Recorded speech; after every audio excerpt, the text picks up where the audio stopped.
What's up with it, bruh? What's good, my guy? Nothing much. Introduce yourself, let the people know who you are. So, my name is Bodine, aka Fro God. And you now tuned into my interview with Views from the Arch. Yeah, how you feeling today? Feel great, man. All is well. Alive, got all my limbs, bills paid. Can't complain. You can't complain at all, man. Can't complain at all. Yes, sir. Guess we'll just start from the beginning. Okay. What part of St. Louis did you come up in? I grew up in North County. Okay. So, as a kid, I grew up in U City. That's where like the majority of my family's from.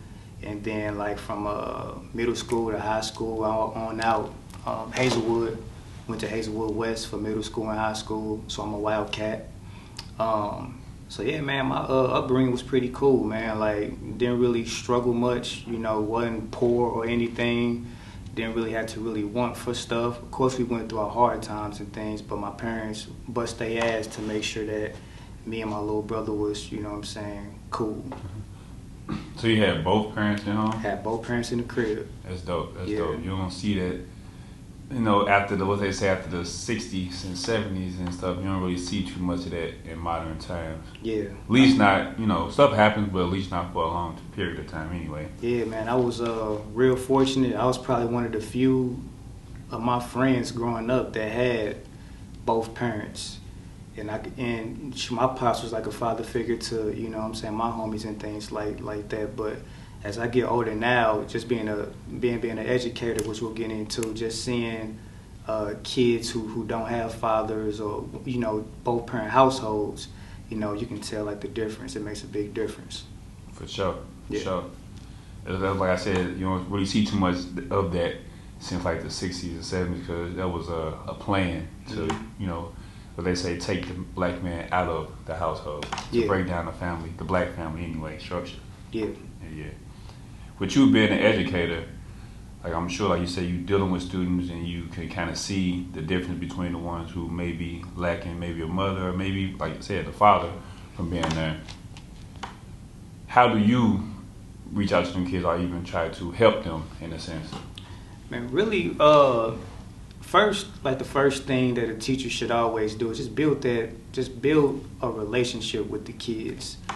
That's the best way to have classroom management, is just breaking the ice. Let them know that you're human, you know, that you're interested into the same things that they like. Once they find out that I do music and stuff like that, you know, that's already like, oh, okay, he's hip. You know what I'm saying? I already come in with the, you know, the up-to-date trends and stuff as far as clothes. So, and I look young, but then once they, you know that I'm hip to the music they listen to, the shows and things of that nature, it's then we like this. And, just giving them, you know what I'm saying, guidance, wisdom. When they mess up, I let them know they mess up, and just be somebody that they can talk to and find out, like, what their hobbies are, what their passions are, especially if they're into, like, what I'm into, music and entertainment. I always try to help them, you know what I'm saying, develop that craft more. So, it's been kids that I was able to help get into situations as far as entering poetry contests or traveling to do shows or learning how to shoot videos and things of that nature, or even making their first song. Now they're doing this stuff for, full-time professions. So that's cool. Yeah. Like you said, especially with you being musically inclined, I think I seen something that you were teaching students how to structure a song, stuff like that. Yeah, man. Me and my guy Cedric Redmond, we had a program called Rap 101. Mm-hmm. So we did that during the summer. And we taught kids ranging from, I think it was 2nd grade to 12th grade, but teaching them how, like, literature meshes with, the hip-hop culture. You can't be a dope MC if you don't know English. You know what I'm saying? You look at the cats like Tupac, Jay, even Lil Wayne, you know what I'm saying? They're all masters at the English language. And so, like, we was just showing them how to, you know what I'm saying, incorporate that with their everyday life. Both of them. You know what I'm saying? With Rap 101, you learn about your identity, what's your message, your passion, and what's your story behind, you know what I'm saying, you as a person. And that's when you look at Tupac, Jay, and all of them, you know, those are things that they embrace to the culture. Like you learn about their identity, you know what I'm saying, their passion, their story, their character, you know, all that stuff comes into play, like music. Yeah. Was Superficial Dreaming, that's your first project? Superficial, my first official project was called the Krack album. Okay. So I dropped that in 2010. And the Krack album stands for the knowledgeable, realistic, astounding, creative, kick-ass, legendary, brilliant, unparalleled masterpiece. Yeah. So it was that was my first solo album. That's when I really started getting serious out here and pushing my own music. And it just covered a wide range of like everything. Like back then, during that time, I was in college, big into the conspiracies and just really like just being a big sponge, like soaking everything up. So on that album, you heard everything. Just it was all over the place, but it was a dope, lyrical, great album. And then I started doing the Movember series. I did an album called The Mashup. It was a mixtape with DJ Smalls, where throughout the whole album I took, you know, industry cats beats and every like 8 bars of the switch up, you know what I'm saying, and you know, switch up the flows. And that was a very popular album that I did. Did collab albums with T-Dub-O, Bruce First Bang 1 and 2, The Domino Effect, me and Els, we did collaborative albums, and just going forward, man, still dropping stuff. So just being consistent. Yeah. Been working. Definitely been working. Yes, sir. Fromerica. Fromerica. So Fromerica, I dropped that July 4th. 2016. 2016. Better than me, man. So, 2016, that was after, you know what I'm saying, the whole Ferguson movement with Mike Brown and everything. So I call that album the soundtrack to Black America. Because like with that album, that's what I just reflected on. The struggles that we go through as black people, you know, dealing with the man, how, you know, he tries to hold us down, COINTELPRO, that's still going on to this day. Yes. Honoring our black woman, I think I love her. Yeah, man, that's, out of all my projects, I can say that's probably one of my timeless ones, where you can go back and listen to that 10 years from now, 20 years from now, and it'll still be like relevant. Are you speaking about like track? That's the last track you had on there, was The Man. The Man, yeah. You speaking about like you just said, like issues that's going on, that's still going on today. Yes. With so the black community. With The Man, I was writing from the perspective of the white man, and just writing a letter to Black America on how I'm the reason why you can't, you know what I'm saying, propel in this society. And I'm telling you why. I'm putting all these vices out, and you just keep falling for it. So you said following our plan. Yep. Self-hate, genocide. Yes, sir. All of that, most definitely. Yeah. That's like you said, it definitely it is a timeless piece of work. Appreciate that, bro. Yeah. And then even like speaking about like the Ferguson riots. I got a song in there called Riots. So I was out like Riots I was COINTEL. I was really out there, you know what I'm saying, during that. So like with that song Riots, everything that I talked about, like that's things that I seen. We was out there pretty much every single night when it really first like popped off. So for them first, I want to say 2-3 months, we was out there every night. So when I left work, I was out there, you know what I'm saying, with my peoples. It was scary at times, man. It was very scary. You know, the helicopters was surrounding the area. They had the dogs out. They didn't let them loose or nothing, but, you know, they had them there just to scare us. The army tanks, they were shooting pellets, the tear gas and things. Scary time. Yeah, I actually live not too far from there. Every time I came up there, like that's when it just like a kettle drum just went off and everything just went chaotic after that. Man, it's crazy. I never been out there and like been out there for a long time. When I come out there, they just get to shooting the tear gas like immediately. Like when I come out there, I get off work, like you said, chill with the fam for a minute and go out there, and I'm like, man, yeah, it was a crazy time. You were connected with Darren Seals. Yep. Darren Seals, that was my boy. So Seals was one of like the frontliners up there. Very vocal, spoke his mind, a leader for the people. Didn't bite his tongue, and just a good dude, man. I met him through my guys Ron, G, and Tank. They got a group called DOA. They're hip hop artists here.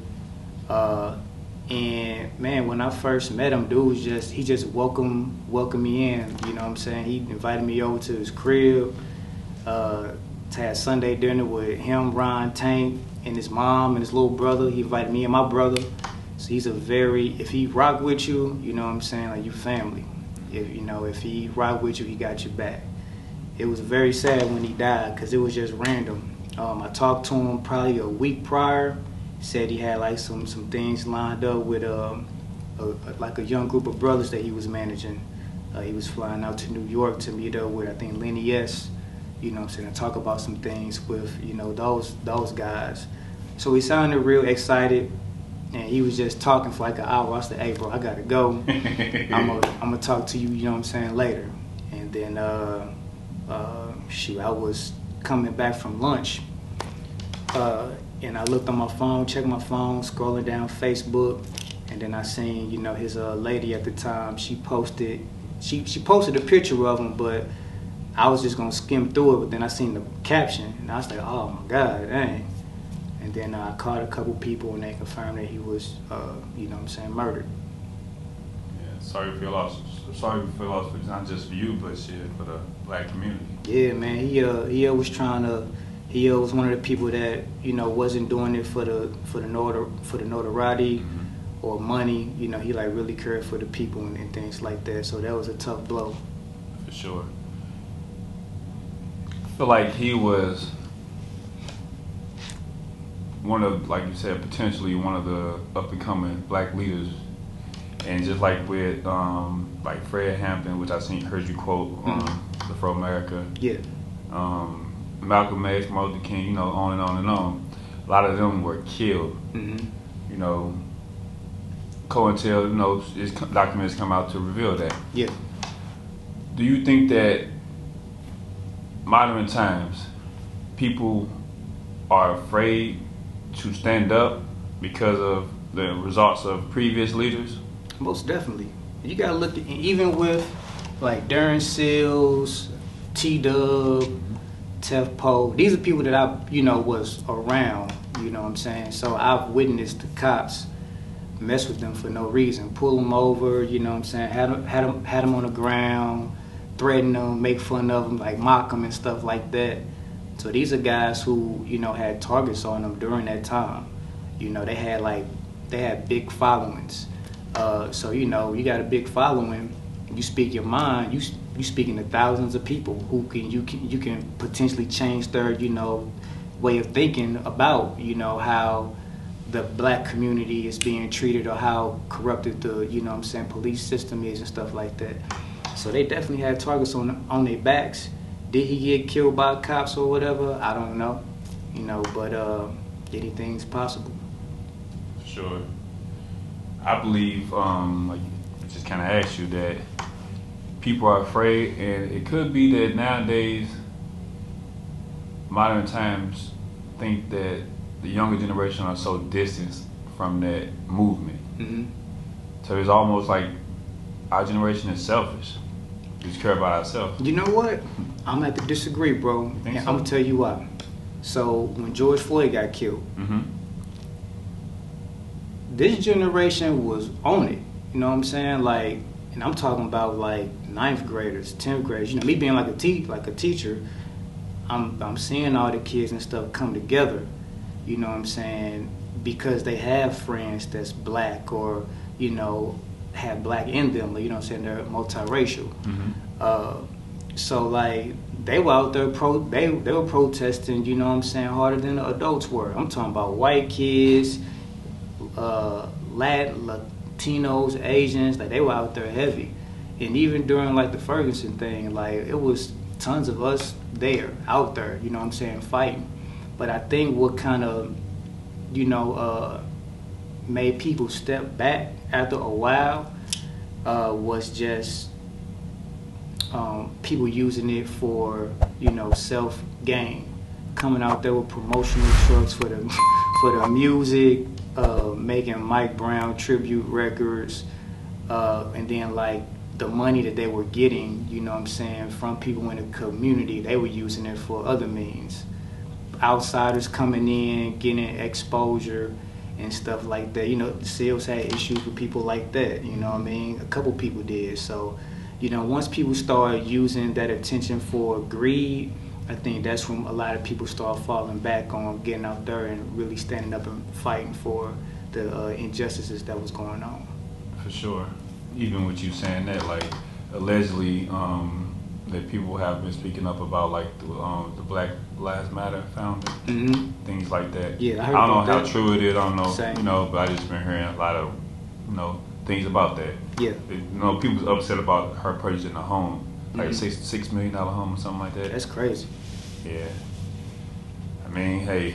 But I don't know, like, you know, she may have other businesses and stuff going on too, so, you know, I can't really judge because I don't know, you know what I mean? But if it was off the money, you know, from the people during these, you know, tragedies, you know, that's messed up, but, you know, I don't know the full scoop of that.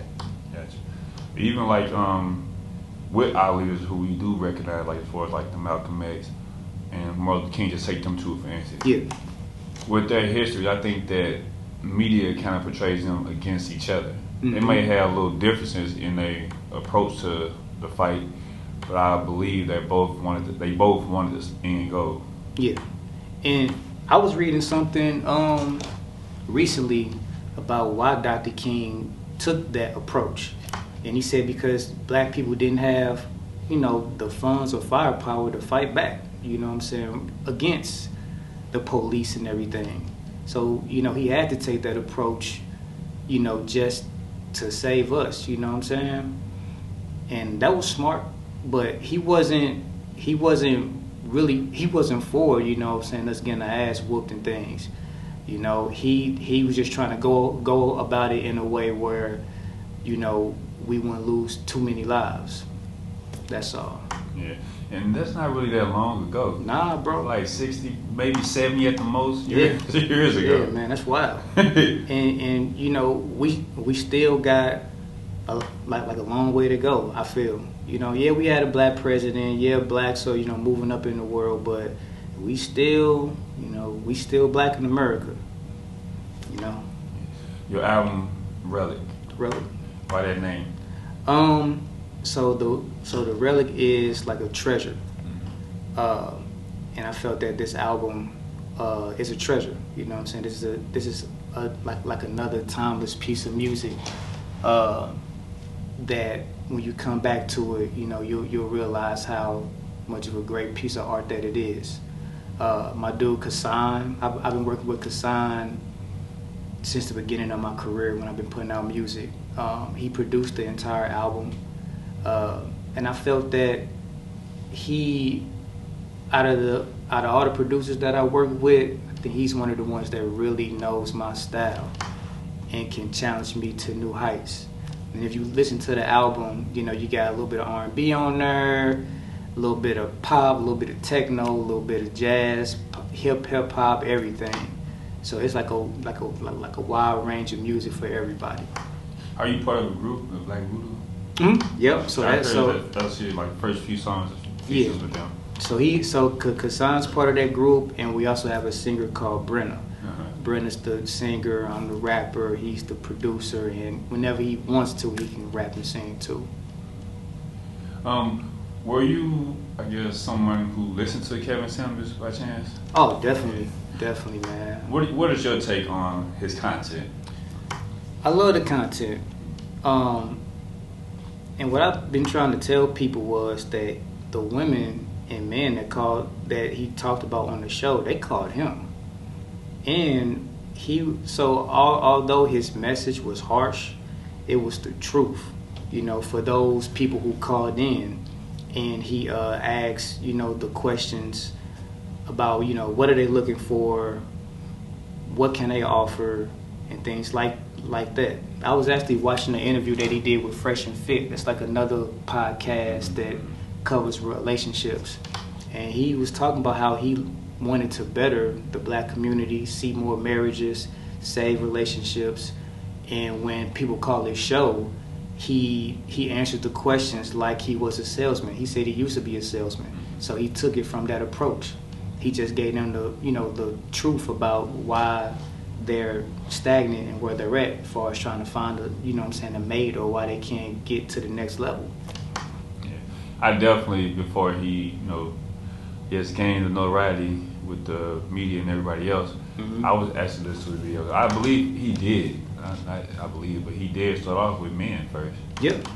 I think it became like more of a marketing thing to him to kind of just mostly do women. Yeah. So I think that's probably what it drew people in. I'll say that. So it's smart. Think about it. And he was the first person, at least that I've seen, to really tell women about themselves, like nationally, and not hold back. Yeah. Usually if we say something about, women, the comments and everything, they're trying to cancel us and stuff like that. Yeah. He didn't care. And I think he like got that big of a following is because I think this is what everybody, low key wanted to, hear. And, the people that hate him, like, you still tune into his show to hear what he's going to say. He's funny. I give him that. He's a funny dude, man. He's a funny dude. And like I said, from my perspective, like as far as just for the men's side, I know at the beginning he was telling men, like as far as like how to better themselves, how to change the image or make the image a lot better, be fit, get a skill, make more money versus just saying, I want this bad girl, you can't even afford it, because and if you want that high maintenance chick, you gotta be able to provide for it. And that he was doing the same thing that he was saying to women, he was saying to men, but even harsher. Yeah, and cats gotta really really gotta know like where you stand, know what you can get at the moment. You know what I'm saying, and just strive for that. Yeah. If you got like what he was saying with the women, if you got 5 kids and you working at a call center and you're not in the best shape, like you can't expect to get, the Idris Elba, or Dwayne Johnson, stuff like that. Stay in your lane. Stay in your lane, man. Even saying about the man, like as far as like learning how to fight, basically. Learn how to defend. I know you yourself do like the MMA fighting. Yep. How long you been doing that? Like, I've been doing that for about 5 years, man. Been doing it for 5 years. I had one bout, I had a boxing bout. I won. I plan on doing like another one in the future when I get time to really fully just devote 4 to 8 hours a day of training. But I do train like 4 or 5 times a week. It keeps me in shape. I love it. Yeah, I think every person, every man should learn some type of self-defense. Boxing, wrestling, whatever. Something that's just to have in your arsenal. What made you want to do that? I've always been a big fan of like martial arts, movies and stuff like that. So that's something that I always wanted to do. As a kid, I did Taekwondo, but as a kid, you're not dedicated. Yeah. That's one thing that I wish my parents would have made me stick to doing. But so for the past about 5 years, I've been like dedicated and sticking with it. My son, I had him in Kempo. Kempo? That's dope. It stopped. He actually was advancing. He got an orange belt. He's about to get the blue belt, but because of the COVID thing, the gym ended up shutting down. So right now I'm trying to get him to some other. I forgot the name. I can't think of the name right now, but I think it's jiu-jitsu. I know it's jiu-jitsu. Oh yeah. That's one of the most popular ones. And shoot, really, if you think about it, man, like in most fights, I'm pretty sure you got into a couple scuffles. Where does it always end to? The ground. You know what I'm saying? Cats, you tagging somebody up and they can't hang. What they do? Grab you. So learn how to put them in one of them chokeholds and them arm bars. That's a wrap. Hey, at the end of the day, would you consider yourself a strict teacher? I've seen that you was voted, most voted to call home and write somebody up. Nah, man. You can ask any of my kids. I'm an easygoing teacher. I'm a laid back teacher. But sometimes kids take that for granted, and then that's when I gotta, really lay down the law, raise my voice. Yeah. And if I call home, like, it's because I've told you one too many times to get it together. I had to do that today. Actually, before I got here, I was talking to a parent because a kid wouldn't get off their phone, and I've been telling them to get off the phone for the past couple days. They've been slacking on their work and stuff. So the kids know, like, I'll call home, and it's not to get them in trouble intentionally. It's, if I can't get through to you, then I gotta take it, to the big dog. Gotcha. So, but yeah, I had no problem calling home. I'm not a strict teacher. I just set expectations, and I expect all my kids to follow through with them. Yeah. What's in store for you for the future? I'm revamping my clothing line. It's called Fro Nation apparel. So that'll be coming out hopefully by the end of this year. More music. From myself and Kassan. We got another project like the Relic 2, more Blaq Vudu. I'm learning how to produce, so I'm doing a self-produced album that's called Forever. That'll be out soon. AMG, me, T-Dub, Hills, and a bunch of other talented artists. We got a compilation album that's coming out. Currently in college right now, getting my master's in education administration. So I want to be a principal. And my dream goal is to own my own performing arts school. Okay. So I want to have a performing arts school here in St. Louis. So hopefully in the near future, like, that'll be happening. And continue to be a better martial artist and just expand my brand, man. You also do interviews yourself too, right? Yeah, man. I gotta get you on there, bro. It's called STL versus Everybody. Yeah, I seen. So yeah, that's my way of giving back to the entertainment community. That's giving them their flowers while they're on there, and putting them on my platform and showing people the dope talent that we have in the city. Sure. One last question. I know you got the album. What is it? Goku.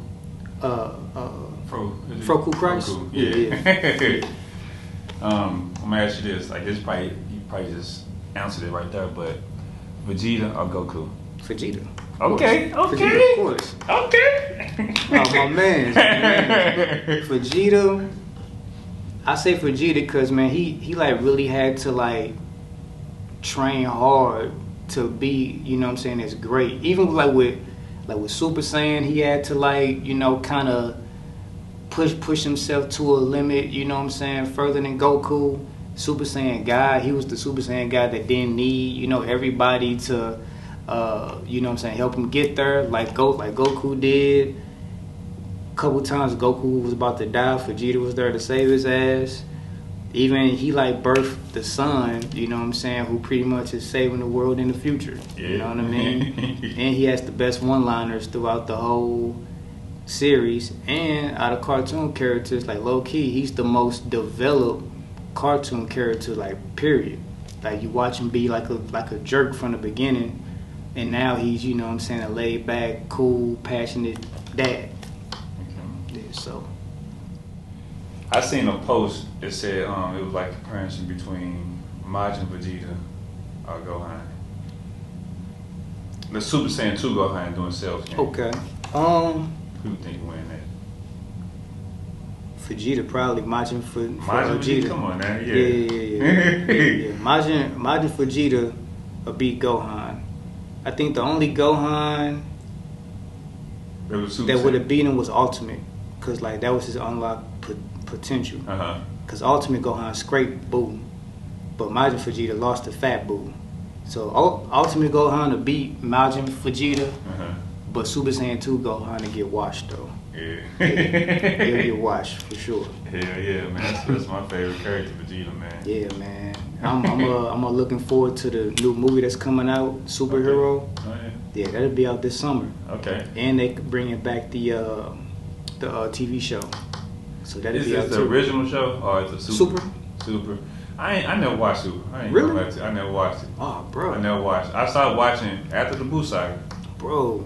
I kind of seen GT in the movies, but I kind of seen GT here and there. But So After the Buu saga, you ain't seen none of them. Like, have you seen like the recent movies, Resurrection of F? Yeah, no. When Frieza came back. I seen that one. Super Saiyan, the Battle of the Gods.